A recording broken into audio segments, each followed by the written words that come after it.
Right. If we talk too fast, which I do tend to do, and I'm always like, Candace, I'll listen back and be like, what the heck was I doing? Just there, like, blah, blah, blah, blah, blah, blah. Like, not connected at all. And I've done it enough that I'm like, well, that was not connected to what I was saying at all. And I'll go back and re-record. But yeah, if we talk too fast, a lot of people speed up their audiobooks when they're listening. So then there's nowhere to go from there. So when we're honing our craft and coaching with our coaches, we're always told to slow it down. So we're probably narrating way slower than we would actually talk something. Yeah. But that is for everyone that will be listening, which individual preferences, of course, are going to be different. I fight with my husband all the time. He speeds me up to like 2 times. I'm like, what the heck are you doing? No way. Oh, that's so funny.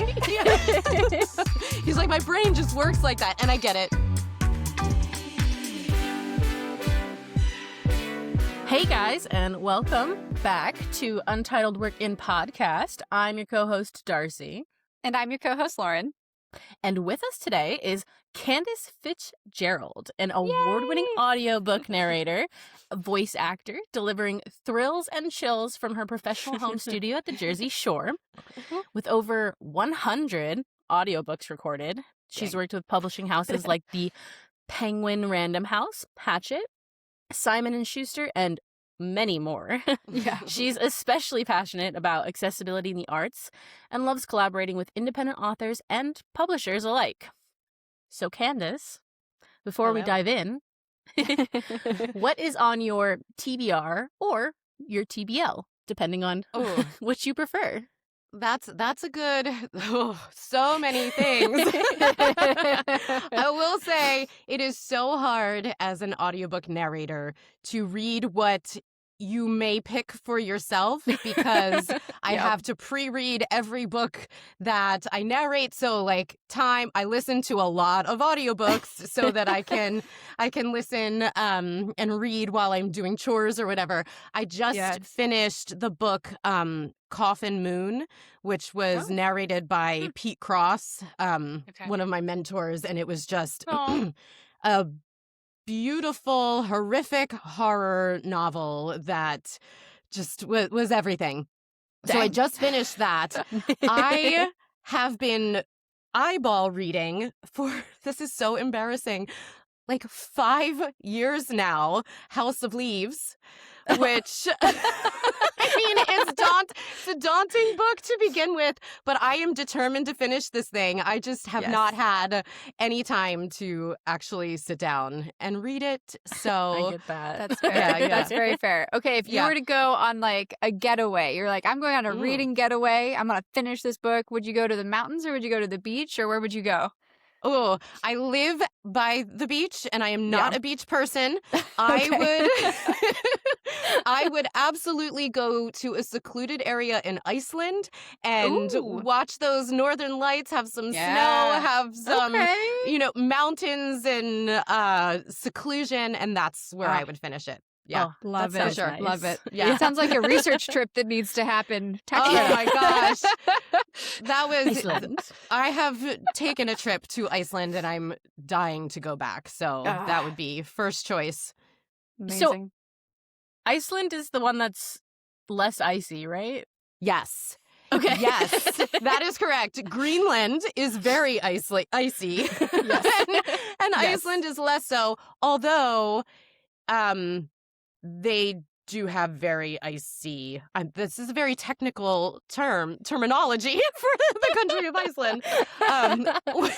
When I went, it was in the summer, so we saw a lot of green mountains. I went horseback riding, and we saw the geysers and hot springs, and so it was it wasn't a winter experience at all, but Mm-hmm. Oh, it's so gorgeous. It literally is otherworldly in some places. I haven't been, but my husband went, and it's just the pictures he shows, I'm like, that exists? Yep. It does. It feels otherworldly there, and I've never experienced anything like it, and hopefully someday I get to do that again. because it would be so nice. That sounds really nice. Amazing. Jealous. I'm so jealous. I haven't been out of the States like ever, so that's We'll get you there. We'll get you there. We'll go on an international book tour for Unholy Vows. Yes. There we go. Someday. Speak it into existence. It'll happen. Yes. Manifest. Well, all right, Candace. So I guess I'll ask the most on the nose question. Okay. For anybody that doesn't know, what is an audiobook narrator? And why are they a way for indie or self-published authors to level up their publication if they can't go through a publishing house? Okay. Okay. I might have you repeat some of that. I'll start with the first one. That's totally fine. It was a long question. It is. That's okay.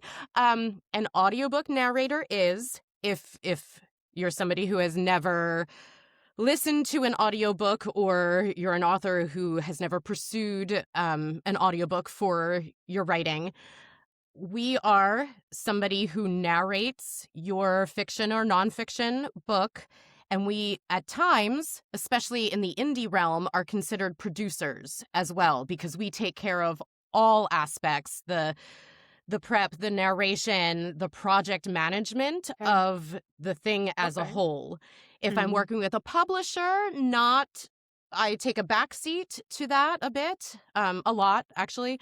But in the indie realm, we take care of all of it for you. So in the truest sense, an audiobook narrator is somebody who's reading your book out loud for retail purposes and takes the helm of project managing that entire process. Yeah, that's awesome. That's really cool. Okay. I didn't know you guys project managed everything. That's cool. With the independent authors. Yeah. So if somebody's looking for an audiobook narrator and they find they're self-produced and they find somebody on ACX, we are actually called producers on ACX and not necessarily narrators. And even if you're not using Audible's ACX, and you decide to distribute a different way, the narrator is still working with you to make all that happen, and all the behind the scenes stuff to make your audio files retail ready is still up to the narrator. Yeah, that's a lot of work. I don't think people realize how much work that is on the indie level. I mean, we've talked to a few people who work both trad and indie, or lean more trad than indie within the publishing world, as far as book cover design, editors, things like that. And there's a lot more work that you have to do on the indie side than you do on the trad side. So I think that's something especially for indie and self-published authors to understand, is that when you go to a narrator, a voiceover artist, they're not just doing that portion. They're also helping you navigate doing all the producing and the project managing for that portion of things, which is a huge lift, because you're doing you're cleaning things. I mean, you should probably run through it. I shouldn't tell it to people. What are you doing as the producer?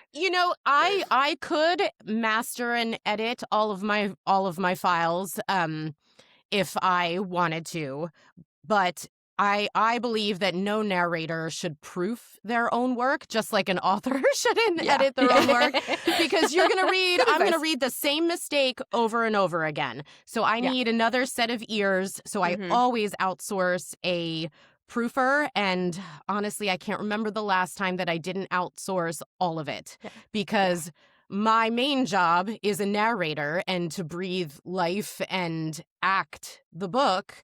Yeah. And my schedule is so full with that stuff. If I took the time to edit and master, which I'm not an expert at, I get an expert to do that so that I can continue to narrate and, use my time that way and really be able to focus on giving the author the best product possible. Yeah, absolutely. Is that industry standard that you would include the cost of that in what you charge the author? Or maybe I know we're jumping ahead a little bit, but could you walk through that, just a smidgen of if an author goes to a voiceover narrator, do they need to ask, is there going to be an additional fee, or is that as a general standard also included in there? I think an author should always ask as many questions as they have for me, if somebody contacts me, which we love, I have seen so many times on threads, authors posting, "Can I reach out to an author or to a narrator that I've just heard on social media?" Yes. Don't be shy. That like makes our day. Yeah. So don't be shy to do that. If somebody reaches out to me, I send an extremely detailed email that basically it's a lot of information. So I say that, like, don't be overwhelmed, but really take the time to read this because it will answer most of your questions. Yeah. And Nice. depending on the project, when I give my rate, it is all inclusive. Some narrators will say this much is going toward post-production, which, can be a range. Depending on who they use for post-production. I would say typically post-production is adding about $90 per finished hour, 90 to 100 to the total, but I include that all in my total, and it's just easier for me to do it that way. But I do know many narrators who will like break down every single cost so you can see. Okay. And if somebody doesn't, if they give you like a full per finished hour number, you can ask, what is that breakdown? And I make sure I say this is all inclusive. This includes all the proofing, editing, mastering. I'm uploading the files depending on what platform that is. So I'm clear about that in my correspondence. Speaking of reaching out, I guess, right? So you I'm always so nervous about doing it, but say I was to come to you and reach out about my like novel that I'm writing, and I want or that it's written. You're an author. What would be helpful for you if either before we start the process and you've agreed, or once you've agreed, what is the most helpful thing I as the author can bring to you as the narrator? So like once we're about to start production almost, I think the most important thing is a retail ready script. A narrator can't narrate off of a half completed project because then we're sending that to an editor that will have to redo the work. So if your script is not edited and ready to go, you should hold off on production. And Candace, real quick, when you say script, do you mean like a finished novel? Yes, the book. Okay. Yeah. The whole book. Yeah. I guess audiobook in Actorland, I still call it a script. Yeah. It makes sense. I mean, it's a manuscript, so Yeah. So I feel like I was going to say something else along these terms. Yeah, I think that is the most important thing, because then production can't move forward and you're just kind of repeating steps. And I think authors don't realize how, if you're hiring a narrator that is a member of the Actors Union or somebody who has, 50 to 300 books, they have a packed schedule. They have dedicated a week or two, depending on your word count, for your narration, and they have something before that and after that. So just having that knowledge, okay, this is not the only book that this narrator is working on. It has to be ready to go before the recording window, because your narrator has to prep and read and ask questions that they need to ask, such as accents or any character information they may need to know. A narrator also needs a solid word count, which would come from a fully flushed out and edited complete manuscript, because we build our schedules according to the word count. Because so many words, it's usually about, I usually say 9,200 words is a finished hour of audio. So then I look at how many words are in the book and I build my schedule that way. It's kind of like Tetris. Yeah. Okay. I had an author one time Their book was about, it turned out to be almost 100,000 words, but they told me around 60,000. So no. then my week was very difficult, and that's very Yikes. taxing on my voice to then, I didn't have time to put that, make it move into another week because I had another book to work on. So that was a really taxing week. Yeah. I can imagine. Oh, yeah. And then if it's an indie book and I've quoted you, it's always an estimate until the final runtime is complete. But if I've quoted you off 60,000 and then I have to charge you for 100,000, you're gonna be surprised by the amount. Very different. Yes. Yeah. Well, that's such a good thing to note as well for authors, is that like you can, so I might muddle through this, so correct me wherever I'm unclear, Candace, but like you can only speak so many words that are clear, concise, tell a story within a certain period of time. Like there's a very consistent time frame that any voiceover audio narrator is going to say things, because if you speak too fast, then people aren't going to understand. Exactly. And if you speak too slow, it's going to be super boring and no one's going to care. Yes. And they're going to clock out. So there's a very consistent element to how much something takes time-wise. You don't have a lot of wiggle room to just like jam-pack stuff in there. Right. If we talk too fast, which I do tend to do, and I'm always like, Candace, I'll listen back and be like, what the heck was I doing? Just, I was like, blah, blah, blah, blah, blah. Like not connected at all. And I've done it enough that I'm like, well, that was not connected to what I was saying at all. And I'll go back and re-record. But if we talk too fast, a lot of people speed up their audiobooks when they're listening. So then there's nowhere to go from there. So when we're honing our craft and coaching with our coaches, we're always told to slow it down. So we're probably narrating way slower than we would actually talk something. But that is for everyone that will be listening, which individual preferences, of course, are going to be different. I fight with my husband all the time. He speeds me up to like 2 times. I'm like, what the heck are you doing? No way. Oh, that's so funny. He's like, my brain just works like that. And I get it. Yeah. I get it. Yeah. That's so funny. I listen to things on the 2 times audios. You do? I do. Oh, I can't even, like, sometimes he'll be like, oh, listen to this thing they said on a podcast, and he'll turn it on. I'm like, oh, I don't know what they said. What did they say? I don't know. What's happening? Oh my gosh. It's so true. All our brains work differently. So yeah, if we were already talking at double speed, it would make things interesting.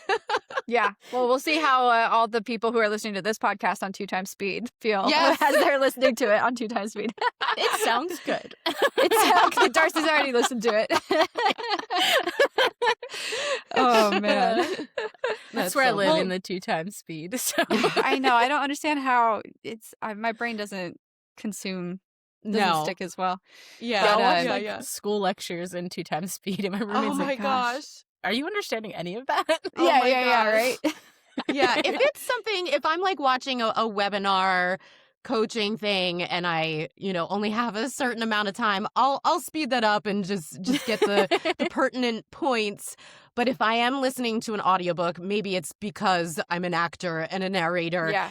I want to hear what that narrator chose to perform. So I am like a true, I don't know what the word I'm looking for. There's a word for it, but I want to hear what they chose to do as their performance. So I do leave it on the original speed. Yeah, that's fair. Absolutely. Yeah. Well, speaking of like what you choose to do, and also going back a little bit to what Darcy's question was, how can authors bring things about the characters in? Because you have to make a choice as to how that character is presented in the audiobook, but there's an element of like, there's something that's already in the author's mind.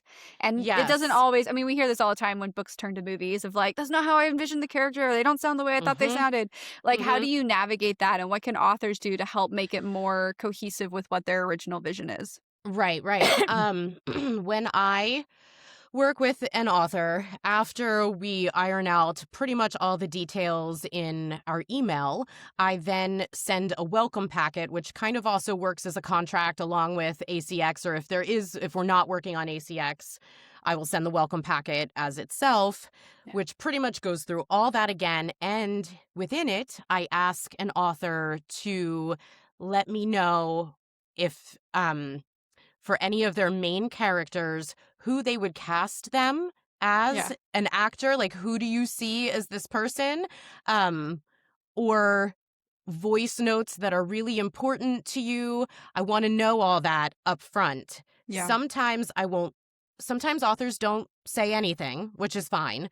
And sometimes it is given. Most of the time it's given to you in the text. So even before I read what the author has in their mind, I will read the book myself first and get my impression. Yeah. Okay. And see how it matches, because sometimes I would just want my impression first, since I'll be the one speaking the words. Yeah. And then if there's any like real big discrepancies, I'll have a conversation with the author about it. But I always ask. And especially if it's an author who has never put a book into audio, I write in my welcome packet that it can be jarring to then listen back and think, oh, that's not really what I envisioned, which is what a first 15-minute sample is for. So on ACX, you have to do one. With all new authors, I provide one where I get in. It might not be like the first 15 minutes of the book, and it might not be in order at all. I try to get all the bigger moments, bigger characters, maybe not like the climax, because you want to like build up to that in the book. But hit all the characters so they can hear what the voices will be, what they can pretty much expect. And then they approve that. They get 2 rounds on ACX of edits if they want any changes. And honestly, I don't know if I've ever had somebody say they wanted something like utterly different. Maybe I pronounced a town wrong, or that is easily fixed, and that the first 15 minutes is a way to get all those pronunciations in. And as I'm going, if I have any questions about that, I reach out and I ask the author. Yeah. It's also helpful if it's your first time working with a narrator, or my first time with an author, having a Zoom conversation to just get to know each other and like see a face. Yeah. Because it can be, if you're paying per finished hour and even royalty share, it can be scary to give your book baby over to somebody else to read out loud, and it helps to have a face-to-face conversation right from the start. Yeah, absolutely. Do you find since you've worked with both like publishing houses and with independent authors, do you find there to be like anything specific that the publishing houses always do that you have to kind of like inform the indie authors that you need from them, or that you need to do? Yeah, a couple things. If I'm working with a publishing house, let's see, they will always do post-production. So I never have to worry about proofing or mastering or any of that. So I'm not outsourcing. Yeah. They are doing all of that. And then they send me my pickups. I send them back. Every production house is different. So sometimes I am invoicing them. Sometimes I don't have to, but it's all through SAG-AFTRA, the Actors Union. So that's all streamlined. With indie authors, they know when they get information from me that I work with usually 2 different production companies that will do all my post, and it depends on what the project is and timelines and stuff. And then because I'm a union actor, payment has to go through a paymaster, so it's a little more of a tricky process. Yeah. So I will give them instructions on that, and sometimes I get a little pushback because authors first time audiobook, authors, Yeah. a lot of times think that you can pay on ACX and that everything is on the platform. But ACX doesn't handle any payment at all, and that can be really confusing for people. And like when you have the contract, it doesn't say anything about that. And you kind of have to look in like the terms and conditions and stuff. So I really make sure I'm upfront about how payment works with that, because even if sometimes I do royalty share plus projects, and even that smaller portion of payment goes through a paymaster. So that's like a different platform they'll have to sign up on and pay. It's easy. It's easy once you do it. But a couple, I've had a couple authors be like, what is this? I thought I could pay on ACX. And it's not a scam. It's not us trying to scam you at all. It's how we get our health insurance. And it's the only way I can put my earnings toward pension and health.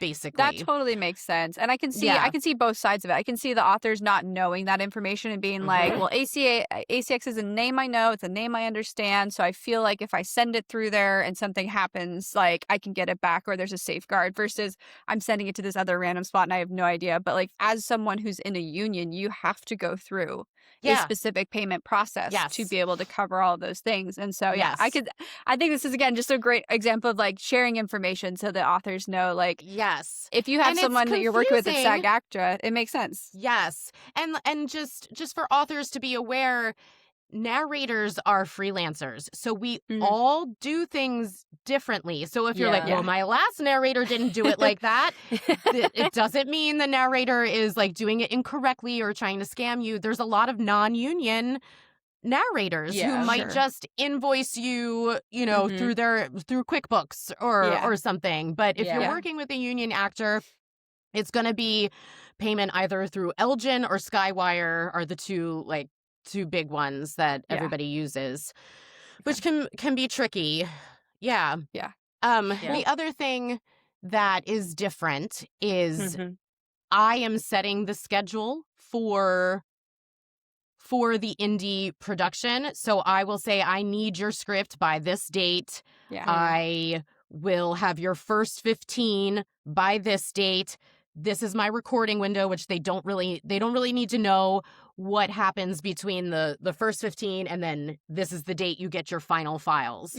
So too many explanations will confuse. They don't need to know like when I'm sending files to my editor and stuff. That's all like the behind the scenes stuff. But with a publisher, they're setting those dates and I have to say, okay, that fits in my schedule, or can we adjust something? But they're usually telling me, okay, the recordable, which is the finished manuscript, will hit at this date, and then you're recording this time. You can expect pickups this time. So they're kind of giving me that time frame. When it comes to timelines, how do you recommend an author look at the audiobook in the general timeline of their book being like released or the book process? Because we already talked about like don't bring a half-done manuscript or an unedited manuscript to Candace or any voiceover narrator. Like how much runway do you need, or do you recommend like where in the process? Because I know they can come out after there's physical books, but at the same time, like if someone wanted it and they're like, I'm going to release it next week. And you're like, well, that's not how it works. Like, to give I them don't an know idea. Anybody that could do that. A week? No. You're most likely looking at months, depending on who you are working with and how popular or busy they are. There's some narrators who are booked a year in advance. Especially in the romance world. It's just so busy. It's so busy. I'm typically booked at least 3, 4, or 5 months ahead of time. So if somebody reaches out, I tell them that and I say, this is the time frame that I could do. And so that I'm sensitive to my editor's schedule as well, it's typically like a 2-month process. So the author will know when they have to have the script to me by, and then I will give them the date for the first 15, because then I always give time, because they get 10 days to listen. Actually, maybe it's only it might be 10 business days on ACX to kind of like think about it. But nobody waits that long. Maybe it's only 4. It might be only 4. Yeah, it might be 4 for that. Maybe the final is 10 because you're listening. Okay. Yeah, I think I have that mixed up. I've never had somebody take that long. Yeah. So it's 15 minutes, people. Listen to it. So 2 times speed. It's only 7.5. Let's go. Yeah, like come on. So they oh my gosh, what was the original question? Okay, so I will give the date for the first 15, and then I typically give like a week or 2 in between there, just in case the author wants changes. I need to have time to make those changes, make sure the author is happy, and then I'll schedule my recording window about 2 weeks after I give them that initial first 15, and then I give at least 3 weeks to my editor because they're that's the hardest part of the job. Like they are listening back to all the mistakes, and then I have to have time to do the pickups and then they have to have time to plug all that in. So we could probably do it quicker. And if somebody's like, I need a really quick turnaround, I can see if I can make that work. But I really try to give as much space as possible in case we run into anything or sickness. Like I have a cold right now. Yeah. Sometimes I work on the weekends, and I'm not working this weekend because I sound nasally. Oh, I think you sound great. Oh, thanks. Yeah, I think so too. Never would have guessed. A little different than normal. But yeah, I try to bake in a lot of time. So it's typically a 2-month process. So from the first 15, say that's like March 15th, I'm probably not going to give you your final files until April 30th. Okay. Something like that. No, that totally makes sense. Yeah, that's not as long as I would have actually thought personally. Like I would have thought it would have taken longer. So and you have to get on the schedule first. But once you get on the schedule, like that's where, I mean, that's typically where you run. It's not that it takes a year or 6 months to do the audiobook. Yeah. If somebody's efficient, you have a workflow. It's moving and grooving once it starts, but people are booked up in advance. Yeah. That makes sense. Yeah.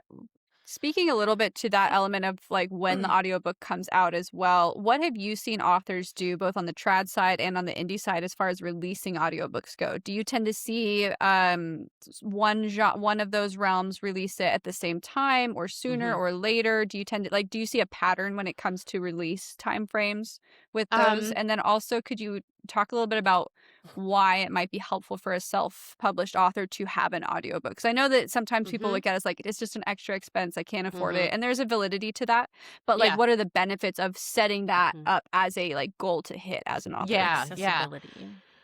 Okay, so I think with the big 5 publishers like Penguin, Hachette, Harper, it depends on the book, but they're doing simultaneous releases more often than say Podium Entertainment or Tantor. Okay. Might be working with more backlist titles, and they and indie titles like Podium will see, oh, this author has become, they're selling on their own, and then they will purchase the rights. I actually interesting. Yeah. I don't know how all that works, so I don't want to speak to that. But an author that I work with quite frequently, Jessica Huntley, she's a British author that writes a lot of horror and thrillers. I reached out to her, maybe it's been 2 years now, and she's an author I reached out to because I liked her work, and I said, you don't have any audiobooks, would you consider this? And she was like, I was actually thinking about, like, it was just kind of kismet and good timing, and we put her first series she ever wrote in audio, and it did pretty well. And then fast forward 2 years later, she's no longer she has a couple self-produced books, but most of her titles are with publishers now, and Podium and Tantor and Audible are producing her books, which now I get to narrate them through a publisher, and then we do our indie books too. So I like to think that those first audiobooks propelled her career. It's kind of a Cinderella story, but and I'm not taking credit for that at all. That's not what I meant. That sounded like so conceited. But no, I know what you're saying. Right after we put it in, if you're asking how can audio help, it gives you a complete author profile. You have your work on all platforms. If you're self-produced and want to go traditional publishers will see that and appreciate that. It's just a whole nother avenue for sales, for long-term sales. It might not happen right away, but chances are you will recoup that money that you've invested. Because audio is booming. It's just reaching so big right now. It's so big right now.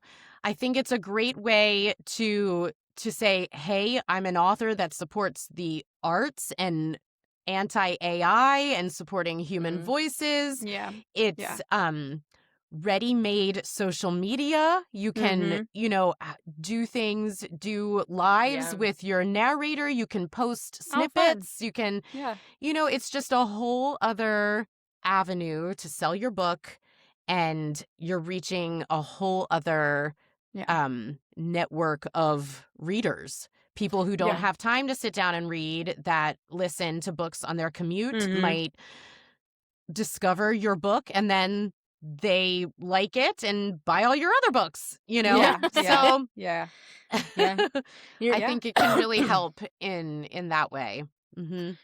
You're also giving an avenue to like people who like can't read. You're giving them the accessibility to stuff that they wouldn't have otherwise, which I think is always something to consider with any of your works. Absolutely. And that's how audiobooks began. To make books accessible for the blind, and now, with the advent of technology and podcasts and all the platforms we can listen to things on, it's really blown up. Yeah. Oh, for sure. Like you were saying, it's genuinely like booming right now. Like I was reading an article the other day where people are actually listening to books more than they're reading books. Yeah. And so people, and then like there's always like the question of like, does it count? And I'm like, obviously it counts. You still listened to like hours of a word. Yes. Yep. Yeah, absolutely. Well, and it's probably in the same realm too as like why podcasting has taken off, because there is such an element of like busyness of our commutes are long. We have, we're doing chores throughout the day. We're taking care of kids throughout the day. We're taking care, we have all these responsibilities and things. And we're also so used to multitasking and doing so many things and being so like engaged with our brain all the time that it's like, why wouldn't you put in an audiobook while you're on a run or while you're doing dishes or while you're sitting in an hour of traffic? Yeah, absolutely. Yeah. I love audiobooks. I'm such an audiobook person. Oh, good. Yeah. I love them too. I think that's when I first started, I was more in like the commercial VO world. Okay. And then after I was listening to audiobooks, and then after I narrated my first one, I just said to myself, "Oh, this is it. This is like the dream career for, an actor who I don't pound the musical theater pavement anymore because I've got kids, and I was teaching at the time. I was teaching music at the time, and I just feel so lucky that I've found this career is just amazing." Is there a certain genres that you love narrating? I love horror. I was just going to say that's probably yours. We're going to have to hit you up after this for our season 3 guests, because we're themed on zombie horror and rom-com for season 3. Spoiler for everyone who's listening. I was going to say rom-com would be my next pick. Maybe I'll save up I have a Holy Mouse. Stomach of steel. Like I love the body horror. I love the atmospheric horror. Like just bring it on. Lauren does not like that. She reads like that. Like when she This is how I read all of Darcy's zombie scenes. I'm like, is it done Oh yet? my Is it still there? Oh gosh. Has he? Oh, he's still a zombie. Oh my gosh. I'm actually narrating a series. It was like everything I ever wanted in a book. It is a Dracula rom-com. Oh, Which I have the first one up on Audible. Oh my gosh. Let me say I don't want to I get love the that. title wrong. Let me look at what because it's a long title. Hold on. Yeah. And I I just have to make a list. I know. I have okay, Miss Renfield and the Inheritance Trap by Anika Martin. Okay. It was just everything. And that was an indie book that I did through a smaller publisher. So there's indie publishers as well. Yes. Oh, nice. And now I have books 2 and 3 coming on the calendar. And I like cannot wait. It was like the book of my dreams. Dracula and a rom-com. Like, come on. Oh my gosh. That's so good. Is it like Pride and Prejudice meets Dracula? Is that kind of the vibe? Or? I mean, well, no, it's almost like a cozy mystery. Oh, Ooh. Yeah, and they were like solving a crime, and it was like everything. I love that. Yeah, it's like a cozy mystery. Yeah, Dracula. I'm really interesed. There's my some TBR just got tension one book there longer. that hasn't like come to fruition, so I'm really excited to Slow see burn. where their relationship goes. That's so That's fun. awesome. Dang. Yeah. How cute. I I love can read Vampire. That's fine. Okay, and this was very it was funny. It's very funny. Yeah, So yeah. there was no gore at all. All right. Do you? Speaking of funny, as a narrator, do you ever have like troubles like where you get into scenes where you just can't stop giggling while you're recording? Sorry. Idle giggling. Yeah. Yes. Early on, it was an indie book. I had a scene. This was like a thriller mystery, but it was a funny part where she's on camera and she kind of freezes and there's saliva like going down her throat and then she chokes on it, and it was really funny. It was hard for me to get through that. But I would say sad scenes are harder. Really? Are okay, yeah, I harder. can see that. Yeah, because with funny, like, it's more of like a timing thing, so you're not like, I can kind of get through that without laughing. Especially like in the pre-read, but the sad stuff, you just have to go to such a different place that that can be tough. Yeah. Yeah, I didn't even think about that. That would be because you have to put the emotions in the voice. Yeah. Because you're you're acting, of course. So I can see that being really difficult. Yeah, and I mean it's difficult on TV, film, or theater too, but it's such an intimate, like, this is where I record, and it's just me and this microphone, so it can get difficult. Yeah. Yeah. For sure. Yeah. Dang. Yeah. I think it's such a beautiful thing, like the profession that you chose, being like an audiobook narrator, just because you are, like you were saying earlier, you're taking somebody's book baby and you're bringing it to life. Yeah. But you have to you become all of these different characters, and I think that's such a beautiful thing to want to do for authors and like show them their characters and let them hear them. So just from one author to a narrator. Yeah. Well, that's awesome. Yeah, I appreciate you saying that. It's a special profession, more so than theater and film. Theater and film, you were one character. I think it's way hard. I've done it all, and it's harder to do this because there's you have to embody every single character, and it's a lot. it's special. Even if it's a book I wouldn't typically choose to, pick up off a shelf myself, it is incredibly special that somebody chose your voice, my voice for their work. And I don't know any narrator that doesn't put everything they have into every performance. Yeah. We all feel very, very lucky to do this. Yep. Yeah.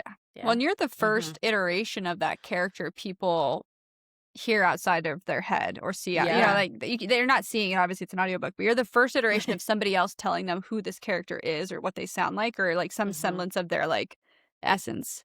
Yeah. Yeah. And it can be hard when you get a review that's like, oh no, that was awful. Her voice is too raspy. oh no. Like, oh my gosh, we try not to look, but sometimes you're just drawn to those Audible reviews. You have to look. And I'm like, one time I had a review for a horror that was like, her voice was too raspy, almost like it was erotica, and I had the worst cold. I was like, look, I was just trying to get through this recording. Oh no. Dang. Oh, that's funny. Also, I feel like that would be really good for a darker novel. It was. Like it was. I mean, it was kind of like a sci-fi horror. It was an awesome book. It's called The Swarm. It was awesome. Yeah. Death by Cicada. So it wasn't working for this guy that listened to it. But that's oh my gosh. That's so good.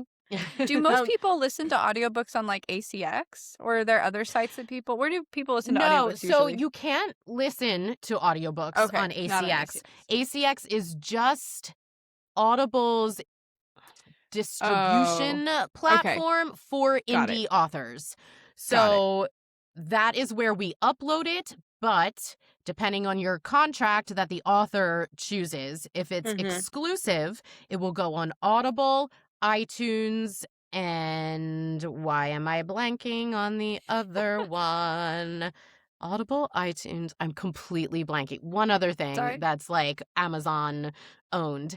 So it's exclusive to those platforms. I'm completely blanking, which is like so stupid that I'm blanking on that. I was trying to come up with it, but no, you're good. Whole Foods. Yeah, you can listen at Whole Foods.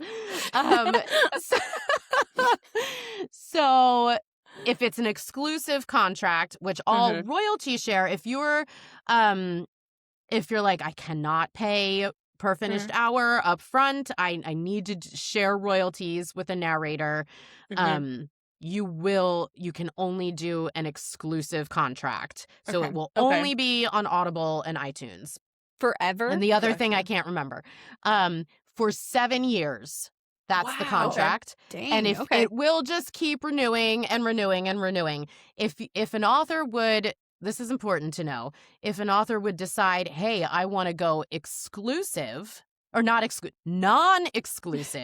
and distribute wide, they'd have to either choose that up front and pay per finished hour, or you could break your contract, but your narrator is going to charge you what the difference would be. You'd be essentially paying them the per finished hour that you didn't before.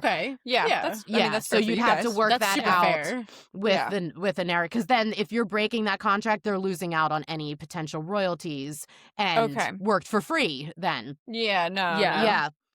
So also, if say you paid per finished hour, and you sign, and I actually tell indie authors to do this, and you're distributing on ACX, which there's other platforms too, but that gets complicated. So if you don't want to go into that today, we don't have to. So if you're distributing on ACX, you paid per finished hour, you have the choice exclusive or non-exclusive. You could initially sign up for exclusive, which you receive higher royalties. And after 90 days, you can write ACX and say, now I want to go exclusive. And then you can distribute everywhere, including libraries, your website, your literally everywhere. So it's like KDP. KDP has a 90-day exclusive option that you can choose. Okay. Yeah, that makes sense. So that's just like Amazon's preferred method of doing that then. And then your royalties would go down a little, you know. Yeah. There's been so many changes to the distribution world since I started narrating. Before, ACX and Findaway were really the only platforms that you could really look at. Now there's Authors Republic. Oh. Findaway doesn't exist anymore. Okay. But Yeah. but there's with the advent of AI and a lot of narrators and authors are upset with the royalty breakdown that ACX and Amazon offer. Yeah. A lot of us are looking, how can we do this ourselves? Yeah. What platforms Yeah. can we put this up on, such as like Chirp Books, there's so many different ways, and Yeah.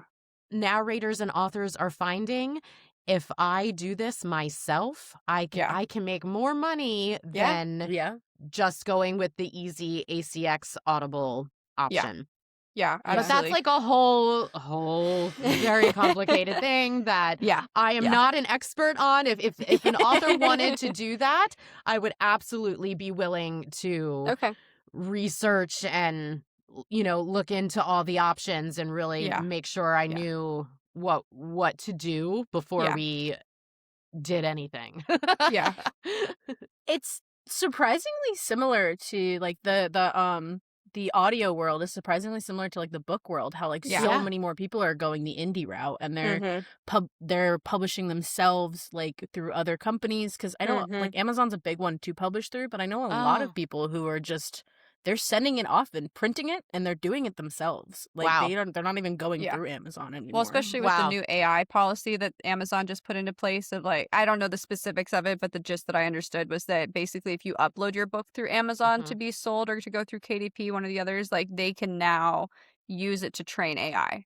It's like baked into their terms and conditions. So it's like there's other people who are like, Nostalgia View's already been up there. We're screwed on that one. That's fine. No. It's horrible. I know. Yeah. It's horrible. Yeah. And it's like, dang. I have so many thoughts, and I just rage about it. Me too. Because it's art. It's art. It's there's no, in my mind, there's no place for AI in the words that, it's just undermining everybody who is writing it themselves. And I have never used my voice to train AI, and if I'm working with a new author, I will send them an AI writer that they can't use my voice to train AI. Good. It's just I don't know what the answer is right now. I don't know. Yeah. Well, I know there are some people on social media who have talked about like CS software engineers and stuff. They're talking about building out their own versions of some of these platforms, or like non-AI centric ones. A lot of it sounds like it's new, it's burgeoning, it's not fleshed out, it's still in process kind of a thing. And I haven't heard anything for audiobook, but I know that there are some people that are trying to take steps to make that happen. So that's where it's important for indie authors or even trad authors to really like support those people and like follow the stuff that they're doing and encourage them through that stuff, because if there are no options besides one or two kind of things. Yeah, exactly. And I mean, especially with what you're talking about of like Audible is a big one, but like as far as like platforms to distribute, you have like two, right? Like ACX, and then what was the other one? There's been so many changes that I don't think it exists at all anymore. And they have a new platform, and I'm with Spotify, but I'm blanking on what that is. Anchor? I thought it was something else. Okay. There's an author that has a Facebook group called Marketing Audiobooks Wide, and there's so much information in there. Cool. I would encourage, that's good to know, really any author to join that group and just peruse it and see if it answers any questions on how to distribute your audiobooks differently. Because there's so many authors just trying different ways, seeing what works, because just having the one option is not working right now No, anymore. for sure. Yeah. I know a lot for of people sure. were using ACX and other platforms like that to find qualified audio, like voiceover narrators. Is there anything like, whether it's red flags, platforms, whatever, you can give as like advice for upcoming authors that want to go the audiobook route to look for or to look into, so they don't end up with like Uncle Joe in his basement with the Yeti mic like we are? Yes. I would say ACX is a great place to start, but you could also end up with Uncle Joe on ACX. or an AI voice, which is not allowed, but like there are some scams on there. So just be aware. If you are an author, be aware and peruse. But I would say I rarely work on ACX. So a lot of like the really in demand. I'm not saying I'm really in demand, but like in demand. It's okay. You could be in demand. There you go. Who work both indie and traditional. I would say, start on ACX, and if you like somebody, go to if they don't have a website, what are they doing? You need a need a website to show that you're a real person.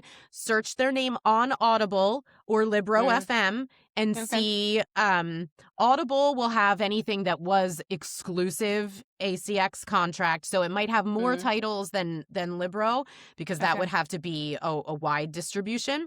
Okay. But go see, type their name into the search bar, see how many titles they have, listen to all the samples. Does it sound like it was recorded in their basement? Or, does it sound like a professional quality audiobook? Because that is going to make a difference. A professional sounding audiobook is going to make or break your sales. They will just not go anywhere. Anyway, I've backed out of a sample before. Sorry. If it sounds muffled or there's a lot of clicks and it just you can tell, even if you don't have a trained ear. But other places to look, you could start with Audible and search your favorite genre and go through and listen to samples. There's so many smaller production companies now, like High Gravity Productions or Audio Sorceress works with indie authors to bring a full production to their book, full audiobook production. I'm on both of their rosters. They have so many amazing narrators on their rosters. So if you go to a smaller production company, even a bigger one like Podium or Tantor, we're all listed there. So you can go to production companies instead of ACX and look. Usually there's a sample, maybe one sample included, but if not, you can see names and then search them on Audible or any other platform. And then don't be afraid to reach out. Follow on social media. You can email or DM. Like we love it. We love it. Yes. We literally just talked about this on an earlier episode of create, for authors, especially authors that are more introverted or just don't feel like, oh my gosh, I don't want to bother people kind of a thing. Create that warm intro for yourself by just jumping on social media, follow, comment, and just engage on social media, so that when you get to that point where that's the person you want to be your narrator, or have a couple of them that you would like, because like you said, people's schedules are busy or they fill up, or maybe the rates are just not where that person is at that point, and that's fine. But just create that warm connection, that warm introduction for yourself by engaging on social media, following along, and that will also help is this actually someone that I want to read my book? Maybe the voice you get changes. to know somebody. Exactly. For sure. And is their content something that you're turned off by, so you can get a sense, or is it, you're loving it, so you can even on TikTok or Instagram search audiobook narrator and see, who comes up. On Threads is huge now.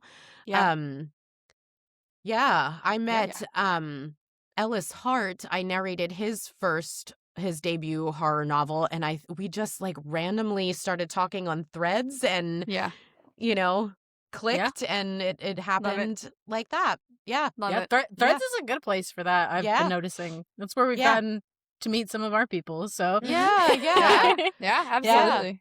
Yeah. Well, I guess speaking of social media, where can our listeners find you if they want to kind of start that little warm introduction? Yes, I am at Candace Fitzgerald VO for voiceover. Candace Fitzgerald VO on pretty much every single platform: TikTok, Instagram.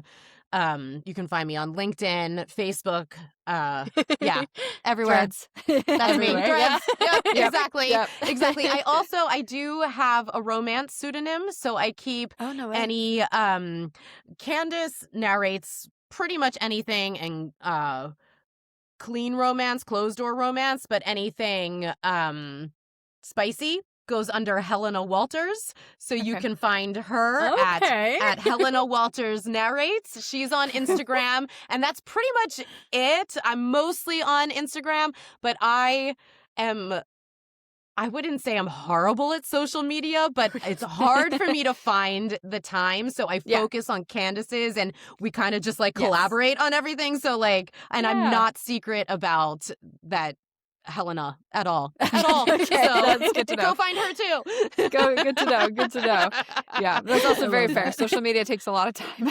It takes so much time. And and I find I like think about it too hard, and I'm like, this would be a great idea, but it's like a full production with cameras. Like, what am I doing? What am I doing? And then I sit there and I'm like, what should this caption be? What am I gonna write here? It's like, it takes me so much time. Social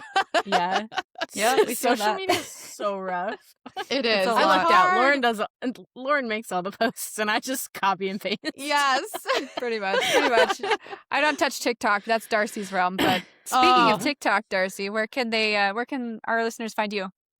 Find me? Well, on TikTok, you can find us at Untitled Working Podcast. On Instagram, you can find me at Darcy_Michaela. And then you can also just find me at darcymichaela.com. And then Lauren. Yes. Oh, we also have Instagram, Untitled Working Podcast, but the main one is Lauren. Yeah, so you can find me over at Misty Morning Stories on Instagram, Threads, Facebook, YouTube, website, Misty Morning Stories. I am not on TikTok. Darcy is the version of us on TikTok, so go hang out with her on TikTok if you want at Untitled Working Podcast. But yeah, that's where you can find both of us and Candace as well. Woohoo. Yeah.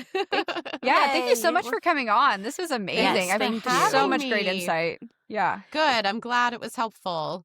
Yeah. This was really cool. This was my family, we like would go on road trips when I was a kid, and we'd listen to audiobooks. Oh, so like this is such a really, really awesome thing to get to experience with you and talk to you about. So yeah, absolutely. Thank you. Yeah, for sure. Thank you. Awesome. Thank you.